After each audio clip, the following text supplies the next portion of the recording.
Aujourd'hui, direction les Deux-Sèvres et le Marais Poitevin, nous partons à Arcey, une commune de 600 habitants.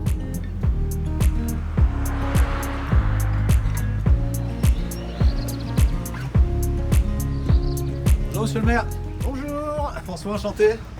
Bonjour, bienvenue sur Arcey. Merci. Alors on est à côté de cette église Saint-Cyr qui est devenue encore plus importante qu'avant après le tremblement de terre de 2023, c'est ça? C'est-à-dire que le 16 juin 2023, on était en train de finir la toiture, la réparation de toiture. On avait déjà fait des grosses dépenses de toiture.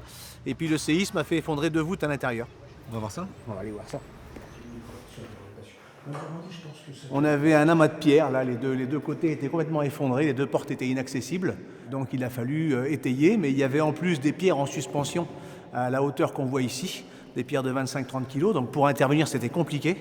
Donc il a fallu trouver des systèmes un peu expérimentaux, si j'ose dire. Et donc ils ont fait des formes en polystyrène qu'ils ont plaquées avec des grues sous les voûtes semi-effondrées pour pouvoir s'en servir après de bâtard pour reconstruire par-dessus. Les entreprises ont été assez réactives, donc ça nous a permis de faire que l'église a été fermée pendant 2 ans.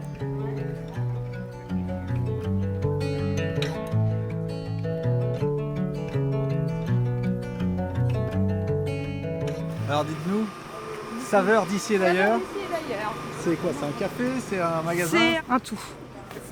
Un lieu central ouvert toute l'année, c'est ce que Voilà, vous m'avez c'est ça. dit? Expliquez-nous. Vous faites quoi alors ici? Ici, donc vous avez, on va rentrer. À la base, c'est une boutique que j'ai créée pour les locaux. Parce que là, du coup, je fais du pain, des viennoiseries. Les produits locaux, c'est ce que vous disiez, hein, des fromages Voilà, ici. tout ce qui est fromage, préfou, petite table pour le café, saucisson. Café aussi, alors on Ouais. voit, il y a d'ailleurs Bah, ça il y a marche bien. toujours du monde pour le café le matin, les copains, les copines, les locaux et puis des artisans que vous retrouvez dehors aussi.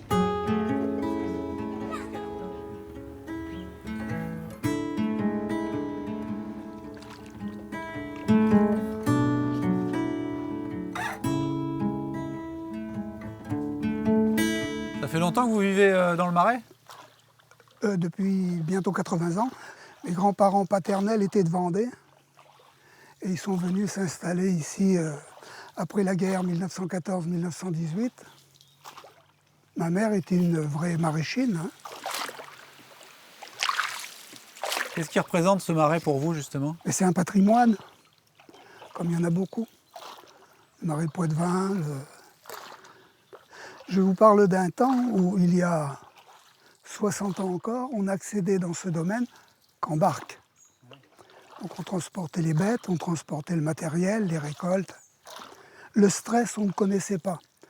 La préoccupation des lendemains, toujours un peu quand même, parce que on n'était pas sûr à la fin du mois ou à la fin de l'année ce que nos récoltes nous rapporteraient.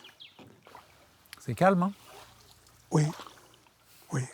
C'est dommage, le bruit de ma rame trouble le silence.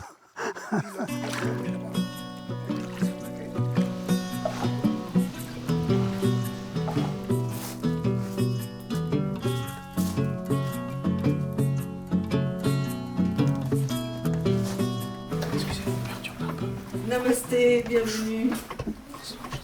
Je défais le crochetage, je laisse juste le haut du buste se lever. Bébé cobra.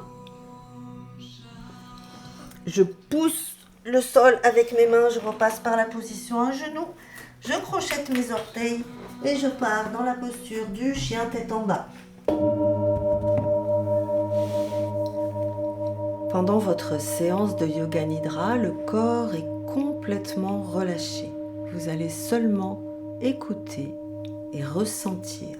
Le yoga nidra, c'est le yoga du sommeil. Donc, on est dans un état modifié de conscience et c'est une relaxation très profonde qui a à la fois quelque chose de profondément relaxant et en même temps qui donne un regain d'énergie et qui permet, surtout à cette heure-là, là, quand on le fait à l'heure du déjeuner, de repartir l'après-midi avec un peu plus d'énergie.